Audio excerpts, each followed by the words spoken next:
రూపాయలు 1500 రూపాయల పెన్షన్లు ఇస్తున్న ప్రభుత్వం తెలంగాణ ప్రభుత్వం. 4500 కోట్లు ఖర్చు పెడతా ఉన్నాం సంవత్సరానికి, కానీ వెనక్కి తగ్గలేదు. గతంలో కాంగ్రెస్ ప్రభుత్వం కేవలం 29 లక్షల మందికి పెన్షన్లు ఇచ్చింది. సంవత్సరానికి 800 కోట్లు ఖర్చు పెడితే 40 లక్షల మందికి పెన్షన్లు ఇస్తూ 4500 కోట్లు మనం ఖర్చు పెడతా ఉన్నాం. నేను ఇక్కడికి వస్తుంటే ఇక్కడ మధ్యలో మన బంజారా హిల్స్లో ఒక 5 నిమిషాలు ఆగిన. ఒక పెద్ద మనిషి కనబడ్డది రోడ్డు పక్కన. ఆమె పేరు రుక్మిణి. ఆమెను అడిగిన, అమ్మ అంత మంచిదేనా అని అడిగిన. అంత మంచిదే అమ్మా. పెన్షన్ వస్తుందా అని అడిగిన. వస్తుంది కొడుక అన్నది.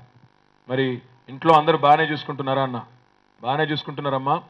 ఇదివరకు నా కోడలు కొద్దిగా నన్ను అట్లా ఇట్లా చూసేది, కానీ ఇప్పుడు మాత్రం తెల్లారు లేవగానే అడుగుతున్నది, అత్తయ్య టీ తాగినారా, అత్తయ్య మందులు వేసుకున్నారా అని కొద్దిగా మర్యాదగానే చూసుకుంటుంది కొడుక.